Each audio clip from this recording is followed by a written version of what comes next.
Cae la tarde y en un rincón de la ciudad, en un pequeño jardín, alguien cuenta una historia, reflexiona en voz baja o conversa, paseándose bajo los árboles. Es hora de volver a casa, bajar la velocidad y darle tiempo al tiempo. Christian Warnken nos abre la verja de su jardín para que respiremos aire puro y oxigenemos el espíritu. En Pauta, aquí comienza Desde el Jardín, una presentación de Grupo Educar, construyendo el futuro de la educación técnico-profesional en Chile. Lo esencial de toda exploración será volver al propio jardín y ver las cosas por primera vez, decía el poeta T.S. Eliot. Muy buenas tardes, queridas y queridos radiovidentes. Hoy día es jueves 9 de enero del año 2025 y estoy caminando por mi jardín. Estoy regando mi jardín a esta hora de la tarde, hace mucho calor. Mi pobre chucao, pájaro sureño, ha sufrido mucho los rigores de este verano y los va a sufrir más porque vienen temperaturas altísimas. Y voy caminando rápido porque sé que me están esperando en mi jardín. Dejé la verja abierta. Dos amigos con los que vamos a conversar sobre un libro recién aparecido. En la tercera leímos un reportaje sobre el libro que se va a lanzar este sábado en la Feria del Libro de Viña a las 6:30 de la tarde. Es un libro extremadamente interesante sobre una de las figuras míticas de la literatura chilena. Se ha hablado mucho de Roberto Bolaño como el gran mito contemporáneo de la literatura chilena, pero yo creo que aquí estamos ante el segundo gran mito de la literatura chilena probablemente de las últimas décadas. Me refiero al escritor Pedro Lemebel. El libro que se lanza es Tu voz existe, vida de Pedro Lemebel, editado por Planeta, y los autores son Giovanna Skármeta y Marcelo Simonetti. Giovanna Skármeta es directora del sello editorial de la Universidad del Paraíso. Ella fue agente literaria y en algún momento representante del escritor Pedro Lemebel, entre otros escritores.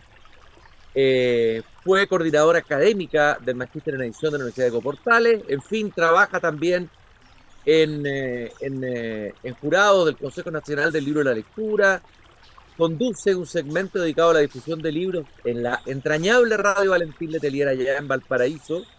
Ya había publicado algo sobre Lemebel el año 2020, la obra literaria de Pedro Lemebel en los medios de comunicación, editado por Iberoamericana Editorial Verbuet. Y Marcelo Simonetti es escritor, periodista, dramaturgo, ha publicado más de 20 libros, ha sido entre ellos El abanico de Madame Tchaikovsky, espero lo he pronunciado bien, que ganó un premio también, Las rayas del tigre, entre otros, y como periodista ha trabajado en la revista El Sábado, del diario Mercurio, en Televisión Nacional, entre otras. Quiero agradecer a Giovanna y Marcelo venirse caminando con este calor a compartir conmigo a esta hora de la tarde en que empieza ya a bajar el calor para hablar sobre el libro Tu voz existe, vida de Pedro Lemebel. Giovanna y Marcelo, muy bienvenidos al jardín. Muchas gracias, Cristian, por invitarnos a este jardín con este calor, eso sí. Sí, no, muchas gracias. Además está muy refrescante acá, así que feliz de estar contigo al lado del chucao.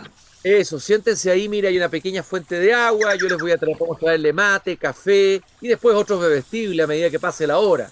Ahora es muy temprano. Quiero partir leyendo una cita, entiendo que es del diario de Lemebel, escrito el 31 de diciembre de 2014, cuando Pedro Lemebel se despedía de sus lectores, se estaba despidiendo en el fondo de la vida. Dice: el reloj sigue girando hacia un florido y cálido futuro. No alcancé a escribir todo lo que quisiera haber escrito, pero se imaginarán, lectores míos, qué cosas faltaron, qué escupos, qué besos, qué canciones no pude cantar. Los beso a todos, a quienes compartieron conmigo en alguna turbia noche. Nos vemos donde sea, escribe Pedro Lemebel. Quiero contar que yo fui profesor del ARSI, hacía unos cursos de literatura y tuve ahí de alumno las yeguas del Apocalipsis, estaba sentado en primera fila. De hecho, muchas veces le hice clase y estaban ellas dos solas, y yo explicando Octavio Paz en el pizarrón, Y me tiraban unas ironías muy simpáticas y tuvimos varias conversaciones ahí en el Arce, estamos hablando hace muchísimos años atrás.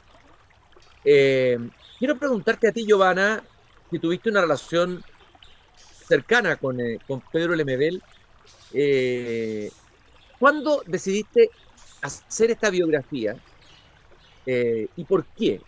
¿Existe ya una biografía de Pedro Lemebel? ¿Qué es lo que faltaba? ¿Qué es lo que sentiste tú que faltaba que decir o que tenía que ser dicho sobre la vida o sobre la obra de Pedro Lemebel y que pensaste obviamente que tú, por la cercanía que tenías, podías aportar ahí a Claro, esa operación? sí, Cristian, no sé, la idea partió un poco entre Editorial Planeta y la familia de Pedro y me la propusieron. ¿Mm? Y luego a Marcelo para que fuéramos coautores, Marcelo como un autor de la casa de Planeta.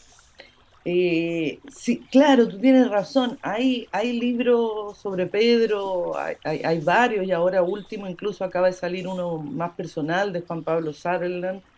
Pero imagínate tú, la vida de un personaje como Pedro tiene tantas aristas y a 10 años de su muerte nos pareció además que en la perspectiva del tiempo podríamos aportar también ese Pedro que además ahora se nota tanto como un adelantado, ¿no?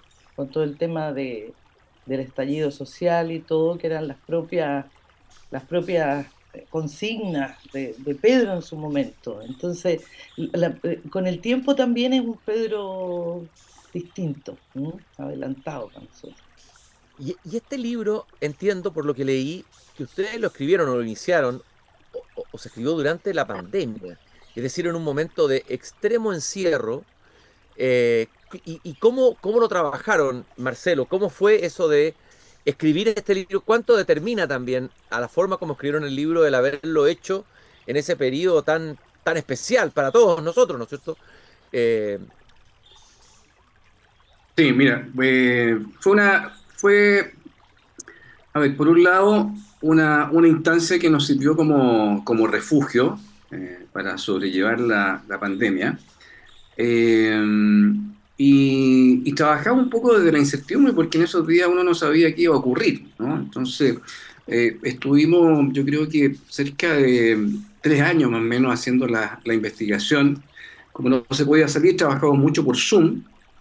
eh, y como la gente estaba encerrada, tuvimos la ventaja de que tenían tiempo para ofrecernos y contar lo que había sido la relación de los distintos entrevistados que tuvieron con Pedro. Entonces, eh, trabajamos desde la caverna ahí, ¿ah? Atrincherados en cada uno de sus casas, conectados gracias al Zoom, que en algún momento nos pareció un enemigo, una fomedad, pero a la postre terminó siendo una herramienta de mucha utilidad, sobre todo para ese periodo de pandemia en donde no podíamos salir de nuestras casas y a través del Zoom realizamos, yo creo que, bueno, no sé si todas las entrevistas, o casi todas, ¿no? Cerca de 50, 60 entrevistas a partir del Zoom.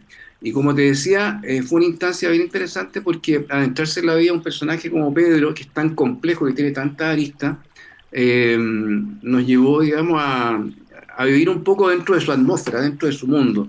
Y eso es algo que yo siempre voy a agradecer porque, por un lado, como te digo, nos salvó de vivir la locura de la pandemia encerrado y nos ayudó a entender de mejor manera lo que había sido la vida de Pedro, ¿no? También con esta distancia que ofrecen los años. Oye, y desde un punto de vista literal, la biografía es un género. Hay algunos países donde ese género está muy consolidado. Uno siempre ve, por lo menos, maravillosas biografías que se escriben en Inglaterra, maravillosas biografías que he leído en francés, etcétera. ¿Qué pasa con la biografía acá? Y de alguna manera uno cuando escribe una biografía tiene que tomar alguna opción, ¿no es cierto? Tiene que dejar fuera algo, decidir, concentrarse en dos o tres aspectos. ¿Cuáles fueron las decisiones que ustedes fueron tomando de cómo se iba a configurar esta biografía de Pedro Lemebel? No sé si contestas tú, Marcelo, o yo. Aprovechemos que está Marcelo y Aprovechemos ya. Bueno, mira, hubo una decisión bien fundamental que tenía que ver con cómo abordar el tema de que los dos autores, en este caso, teníamos relaciones diferentes con Pedro. O sea, la Giovanna lo conoció, fue amiga, fue agente literaria. Yo debo haber conversado una o dos veces con él en el intento de hacer una entrevista para la revista El Sábado, pero más allá de eso yo no tuve un contacto cercano con Pedro. Entonces teníamos que conciliar esta diferente distancia respecto del biografiado que tenían los autores. Y en esa lógica tomamos una decisión que yo creo que fue bien fundamental de narrar o fabricar un narrador bicéfalo, por decirlo de alguna manera, que iba a narrar con cierta distancia los hechos. De hecho, en algún momento aparece Giovanna como un personaje, ¿no?, que cuenta distintos momentos que le tocó vivir con Pedro. Entonces, optamos por esa distancia respecto de el personaje y los hechos, para dejar en manos de los entrevistados la cercanía con Pedro Lemebel, y también tratar de trabajar un lenguaje que, más allá de nuestra posición de distancia, terminara siendo cercano, ¿no? Y pudiera recoger esos momentos de intimidad que logramos reconstruir a partir del testimonio de los distintos entrevistados. Oye, Johanna, bueno, tú en este narrador bicéfalo, tú eras la parte que tuvo la relación directa con Pedro de Lemebel, muy directa, muy cercana. Pero por ahí dice el escritor norteamericano Thomas Wolfe, me acuerdo al comienzo de una de sus novelas: ¿quién conoce el corazón de su padre? ¿Quién conoce el corazón de su hijo? Dice. ¿Quién conoce el corazón de su amigo? Eh, eh, Finalmente, cuando alguien parte, nos damos cuenta que conocíamos a alguien, pero también lo desconocíamos en parte. ¿Te pasó eso? ¿Descubriste dimensiones desconocidas de tu amigo Pedro Lemebel en el trabajo de la biografía? Mira, es súper interesante lo que dice Cristian, porque también, y a propósito de la pandemia y cómo empezamos, también esto resultó para mí un trabajo como bien profundo, porque era también encontrarse, ¿cierto?, con una Giovanna del año 1999, mi relación con Pedro, digamos, es de 10 años más o menos, en una época, si bien, claro, su vida tiene 60 años, yo estoy solo en 10 o 15 años. Y sí, yo diría que descubrí o reconfirmé aspectos que yo pensaba que a lo mejor eran exclusivos. Es divertido lo que te estoy diciendo, que era como una cosa maternal que tenía Pedro, y yo pensaba a veces también, a lo mejor esto es conmigo nomás. Y fuimos haciendo entrevistas con amigos de por ahí de los 80, y uno en especial, Iván Gurbach, que fue un amigo de él, que caminaba mucho, caminaban y caminaban. También decía lo mismo, y más de uno o dos, hasta te diría bastante entrevistados, hablaban, por ejemplo, de esa cosa que tenía Pedro, que era algo como de maternal, algo de proteger al otro, que es tan distinto a la imagen, ¿no?, de Pedro, que es un personaje como que estamos acostumbrados a pensarlo con mucha rabia nomás, y con desparpajo y qué sé yo, y no como alguien que está diciéndote cómo está tu mamá, ¿ah? Ujú, ¿Cómo está tu papi? ¿Ah? ujú. Por ahí, cosas así. Y fue un proceso bien, yo diría bonito, pero a la vez fuerte y complicado, porque empieza también, como te decía, los recuerdos, la memoria emotiva, y triste también. Al final yo ¿Cuál, creo que cuál de estos recuerdos es el que digamos, te tocó más, digamos, en el momento en que empezaste a recordar o empezó a resurgir ese pasado? Un recuerdo, uno, dices tú, uno que... un viaje a La Habana, un viaje a La Habana que fue cuando le dedicaron la Semana de Autor en Casa de las Américas en el año 2006, que fuimos un grupo y yo la acompañaba a Pedro como su agente literaria, y fue un viaje muy bueno. Tanto es así que Pedro nunca escribió nunca hizo una crónica sobre el viaje. El director de Casa de las Américas tiene la idea de que nunca lo hizo porque esa semana en La Habana fue feliz. Y nos reímos mucho. Tú sabes que ya lo que me importa a mí, la La risa, risa, ¿no? claro, claro. Entonces, entonces ese recuerdo cuando íbamos entrevistando otros que estuvieron ahí como como el académico Fernando Blanco, o yo misma cuando tuve que hacer la entrevista que le di a Marcelo, porque así nos hacíamos, cuando me tocaba ser yo, Marcelo me entrevistaba, porque era una manera de que pudiera, te fijas, recordar, ¿cierto? Como un ejercicio de memoria. Y ese de La Habana fue uno de los recuerdos que yo te diría al principio me reí mucho, después me dio mucha pena, festejamos ahí su cumpleaños número 54 en el Hotel Nacional. Fue todo muy, muy bonito en ese viaje, porque nos alojaron además en un departamento donde reciben a los invitados en Casa de las Américas, que era como muy La Habana, ¿sí? Entonces una señora que nos hacía la comida, los nietos andaban por ahí, se llamaban Michelle y Milady, nunca lo voy a olvidar a los chicos. Y la señora decía, nunca son tan simpáticos los académicos, decía, porque Pedro le caía muy bien, eran cosas muy divertidas. Fue lindo, estaba ahí el mítico profe y crítico de cine Jorge Ruffinelli, que era como el papá, entonces al final era como una familia que estábamos en esa casa Ujú. y salíamos a hacer las presentaciones, las de Pedro. Qué lindo recuerdo de La Habana. Ya me imagino a Pedro con la Giovanna caminando y riéndose por el malecón de La Por el Habana, malecón, te iba a decir, con un calor pegajoso, más pegajoso que el de esta tarde aquí en el de Jardín, en que estoy caminando con Marcelo Simonetti y con Giovanna Escarmet, autores de la biografía Tu voz existe, vida de Pedro Lemebel. Tu voz, escogieron la voz, ¿no? Y la voz aquí es muy importante, es una de las fuentes, de uno de los materiales que ustedes revisaron con mucho rigor.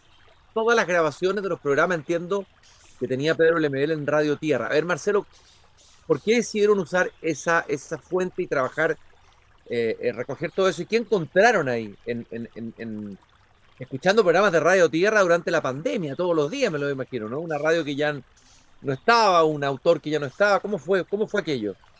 Bueno, fue obviamente retroceder en el tiempo por un lado y ponerle oreja a un programa que en su momento, digamos, yo debo haberlo escuchado un par de veces a lo sumo, pero no con tanto detalle. Entonces, recuperar la voz de Pedro a través de esos programas nos ayudó también a entender más al personaje.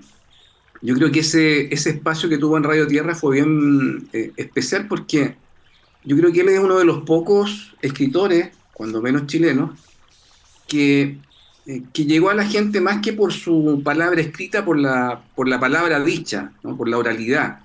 Y llegó a lugares que otros escritores no pueden llegar. No sé, pienso en La Feria, La cárcel. Sí. La Cárcel, por ejemplo, ¿ah? Hasta los burdeles, me imagino, en fin. Una serie de lugares que dentro de la lógica de la industria editorial, los libros no entran con facilidad, pero Pedro a través de la radio y de este espacio eh, llegó, digamos, a una audiencia que finalmente, eh, a partir de eso se fue construyendo un poco su leyenda. Eh, claro, Pedro debe ser el escritor más escuchado y la voz más reconocida de un escritor en suelo nacional, más allá de los poetas como no sé, Neruda o Gonzalo Rojas, ¿no? Cuya voz también es bastante reconocible. Pero el programa en Radio Tierra fue bien significativo. Y es paradojal saber que él termina, digamos, sus días a consecuencia de un cáncer que le afecta a sus cuerdas vocales, ¿no? Yo creo que la voz no solo está en el título, sino que cruza todo el libro porque eh, está la voz oral y está también la voz, lo que él nos va entregando a partir de esas palabras, ¿no? Que es súper importante. Y como te decía, ese fue un momento crucial dentro de la vida de Pedro porque se hace muy conocido en el ámbito popular y porque llega a lugares donde sus textos a lo mejor no hubieran llegado en lo que se refiere a material escrito. Y también estaban los diarios. ¿Pedro Lemebel sostuvo un diario de vida permanente o fue discontinuo? ¿Cómo fue ese diario, Giovanna? ¿Y qué encontraron ustedes en ese diario? Mira, los diarios no eran permanentes, aunque sí en la adolescencia y la juventud. Ujú. Eh, Nosotros tuvimos acceso, gracias al acceso, valga la redundancia, que nos dio la familia de Lemebel, a tener esos diarios de un Pedro, que en ese tiempo era Pedro Mardones Lemebel, de 16, 17 años, de 20 años. Escribía primero, fíjate, en los cuadernos del colegio, estos que daba el Ministerio de Educación, ¿verdad? Con Gabriela Mistral en la tapa, los escribía por el reverso. Empezaba por atrás, la materia adelante y sus notas por atrás. Después ya definitivamente parece que el cuaderno era solo diario. Se saltaba a veces muchos días y le explicaba el diario, como son los jóvenes, ¿no? Las niñas y los niños, adolescentes, le explicaba, no he podido escribir porque estaba, con, qué sé yo, con mucho estudio, qué sé yo. Ahora, de grande no me consta y es casi seguro que no llevaba un diario. Esto llega como a su etapa previa a la universidad, que es en Claro, 1923. interesante leer en la biografía que alguien que venía del Sanjón de la Guada, en ese contexto del año 73, de un país muy pobre, en una situación muy marginal, llega a la Universidad de Chile, entiendo, ¿no? A estudiar diseño teatral. Hay una etapa universitaria ahí de Pedro Lemebel. ¿Cómo se fue así? A ver, ¿cómo se fue haciendo él? Bueno, un camino difícil, un camino que tuvo que enfrentar los prejuicios de una época, una sociedad chilena mucho más conservadora y retrógrada en muchos aspectos, discriminadora, con mucho más discriminación con homofobia, etcétera. Pero ¿cómo se fue construyendo Pedro Lemebel? ¿Dónde fue encontrando, cuando uno lo observa en sus diarios de juventud, en fin, en lo que escribió, conociéndolo, cuáles fueron las fuentes a las que acudió? Porque cada personaje se hace construyendo o escuchando ciertas canciones, leyendo ciertos autores. ¿De qué se fue agarrando Pedro Lemebel para ir creando su propia vida, por decirlo así? Mira, a propósito de lo que decías de su voz, él una de lo que se nutre en primer lugar es de la radio, ¿m? De la radio y de la música que escuchaban su madre y su abuela Olga. Entonces, él dice, me hice escritor también a través de la radio y de escuchar estos radioteatros por las noches, por ahí. Esa es una de las cosas que yo creo que despierta en alguien que ya venía, digamos, con un cierto ingenio y creatividad muy grande, porque de eso dan cuenta sus diarios y también la- las entrevistas con su tía, eh, que ya venía con eso. Bueno, esto lo potencia aún más. Siempre tuvo algo, es cierto que lo hablábamos con Marcelo, algo con la performance, porque era muy bueno para disfrazarse. Y un tiempo en el San Juan de la Guada le dio con disfrazarse de cura y hacer unas misas a las que asistían, ¿ah? El resto de los niños. Eso te puedo decir por ahora. No sé, Marcelo, si tú quieres complementar eso de cómo se forma. Sí, ¿Eh? yo creo que lo otro importante fueron algunas amistades que le abrieron el abanico cultural, ¿no? Porque en la casa de Pedro prácticamente no habían libros, no eran grandes lectores. Pero Jaime Lepé, por ejemplo, fue un personaje importante dentro de su educación cultural. Eh, Lepé tenía un padre que vivía en Buenos Aires, tenía una gran biblioteca musical y también tenía una gran biblioteca en términos de libros, y a partir de ahí Pedro se fue nutriendo distintos tipos de música y también autores diversos, ¿no? La Y a misma Pia Barros, por también fue ejemplo. un elemento importante, una persona importante dentro de la formación de Pedro. Y ya en el colegio, él lo destaca cuando pasó por el Lastarria, descubrió el boom latinoamericano, descubrió los autores El latinoamericanos. Borgoño, ¿cierto? El Perdón, barro en Borgoño. el barrio Borgoño, no en Lastarria, en el barrio Borgoño. Y eso, digamos, prendió un poquito la mechita por el interés literario, ¿no? Que luego, como te digo, se acrecentó gracias a Jaime Lepé y a la Pía Barros. Y el mismo Iván Gerbach también, ¿no? Con él compartían el tema de la melomanía, ¿no? Y había jornadas donde se ponían a grabar con una casetera, digamos, los programas que había en Radio Beethoven en ese entonces, ¿no? Programas de rock progresivo.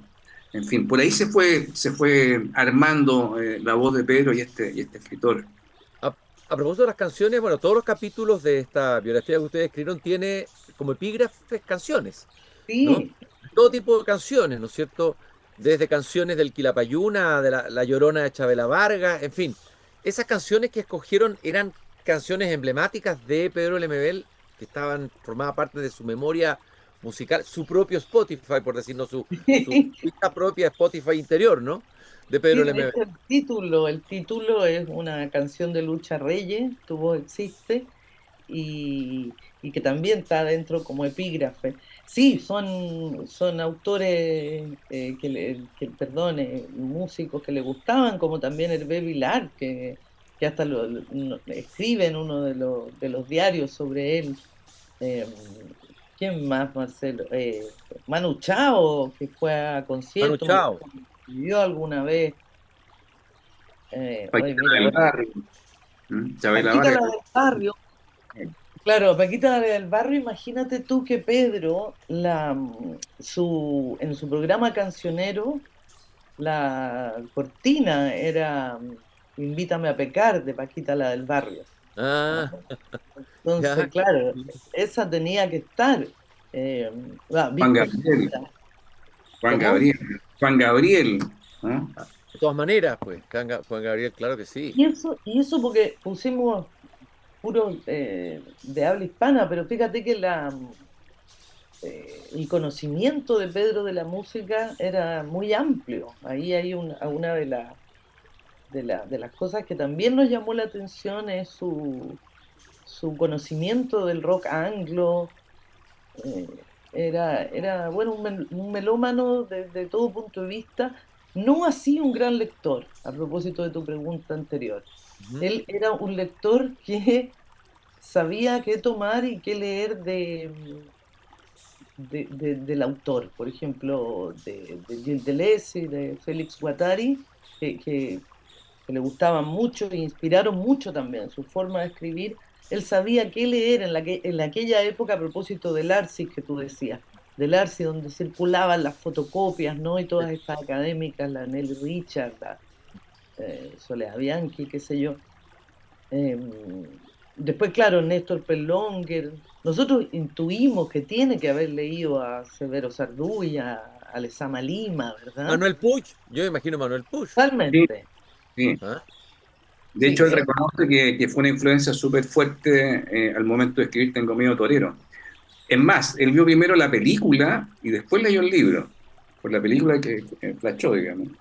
Claro, totalmente. En Maldición Eterna, quien lee estas páginas, ese parece un título, podría ser de Pedro Lemebel también, ¿no es cierto? total, De total. Manuel Puig.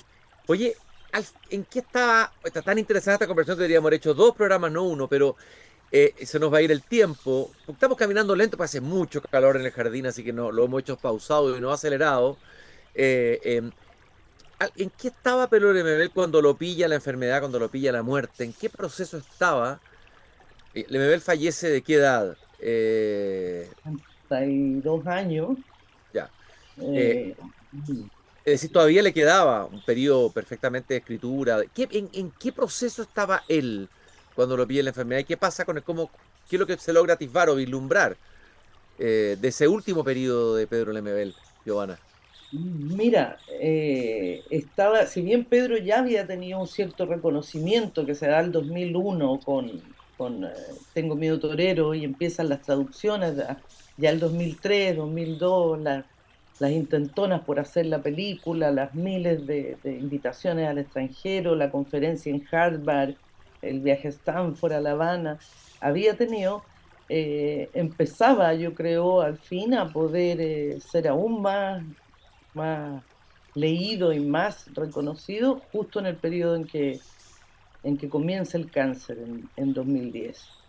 Y ya donde ya no tiene vuelta es por ahí por el 2012, que fue además una época en que estaba, por ejemplo, ganó el premio José Donoso, Ignacio Echeverría hizo de editor de su antología Poco Hombre, ganó además, bueno, antes había ganado el premio Ana Sillers, lo pilla yo creo en un momento que era de mucho reconocimiento, pero también de mucha creatividad. y es algo que nosotros dejamos bastante claro ahí en la biografía. Era el peor momento para morir, nunca debe haber a lo mejor un muy buen momento, pero sí Pedro quería hacer cosas y hasta el final él trataba de no hablar de la muerte y muy por el contrario. Se puso de acuerdo con Pedro Marinello, el fotógrafo, para hacer 3 acciones de arte, ya muy enfermo, ya sin voz. Llamó a Rodrigo Muñoz y Claudia Pérez, los actores, para tratar de llevar textos que ahora después fue La ciudad sin ti al teatro. Tenía otra idea, ¿cierto, Marcelo, con Marinello, de hacer una foto que fuera la gran foto que él soñaba, que era dentro de su casa con una luz que entraba por la tarde. No sé si respondo a tu pregunta, Sí, Cristian. absolutamente. Y en el último minuto cada uno, a ver, Marcelo, para ti, después de escribir la biografía, tú ya conocías la obra del Lemebel, conocías al personaje Lemebel, por supuesto, pero ¿con qué te quedas tú como escritor de Pedro Lemebel? ¿Qué te gustaría robarle, en el buen sentido de la palabra? Que te sirva a ti como escritor, como creador también. Pero yo creo que son dos cosas, ¿eh? Por un lado, que algo que se escapa de la esfera literaria, pero creo que es importante también que un escritor tenga ese componente que es la valentía, ¿no? Porque Pedro fue un personaje muy valiente, ¿no? Al enfrentar a una sociedad que claramente, y por ser diplomático, no lo veía con buenos ojos, ¿no? Eso por un lado. Y en segundo lugar, la convicción de que él era, como decía, me parece que una publicidad, una cerveza era único, original e irrepetible, ¿no? O sea, el hecho de marcar un estilo eh, que era solo de él, ¿no? O sea, yo creo que no hay ningún escritor que escriba como Lemebel o que haya escrito como Lemebel dentro, por lo menos, de nuestra frontera. Y esa vocación por ir quizás a contracorriente del canon establecido también es una enseñanza, no sé, o algo que yo terminé valorando mucho de la prosa de Lemebel, ¿no? Que puede ser barroca, que riza el rizo, pero era su estilo, ¿no? Y era una forma también de pararse en términos éticos y estéticos dentro del escenario literario local. Único, grande y nuestro, ¿no? Podríamos decir, esa sería la aplicación de la famosa eslogan de la cerveza. ¿Y tú, Giovanna? Que ya lo Yo, conocías, que ya sabías, pero me imagino que ganaste un nuevo tesoro aquí, o rescataste algún tesoro, alguna perla de la MB en este sí, trabajo. su coherencia es algo que es algo me gustaría también decirlo mucho y que se notara que los lectores y lectoras de este libro vean que hay alguien que es coherente eh, siempre y que incluso él lo dijo, pero se nota en sus libros, él sigue escribiendo desde el Zanjón de la Guada, aunque tenga 60 años, porque era alguien que tenía una profunda conciencia de clase. ¿Mm? Mm. Y alguien además que iba en una lucha por la minoría, por eso, retomando lo que tú decías de la voz, es más terrible aún porque además de la física, era la voz de los sin voz, se le Mm. llamaba, ¿no? Entonces una minoría las discriminaciones, él dice, mira, ser homosexual, no, él dice, ser pobre y maricón, o sea, cuando se suman discriminaciones, eh, Mm. pero sigue adelante y es lo que todos sabemos que es, ¿no? Después, eso. Oye, les quiero agradecer, Marcelo y Giovanna, haber venido gentilmente a mi jardín a compartir con todos nuestros radiovidentes el trabajo que han hecho, el riguroso, cariñoso trabajo que han hecho con la vida, la obra de Pedro Lemebel en este libro, Tu voz existe, vida de Pedro Lemebel, editado por Planeta, que se lanza este sábado a las 18:30 en la Feria del Libro de Viña, presentada por la actriz Claudia Pérez. Es hora de cerrar la verja de madera del jardín. Pero Christian Warnken la volverá a abrir todos los días de lunes a viernes a las 20 horas en Radio Pauta, cuando comience de nuevo Desde el Jardín. Una presentación de Grupo Educar, construyendo el futuro de la educación técnico-profesional en Chile.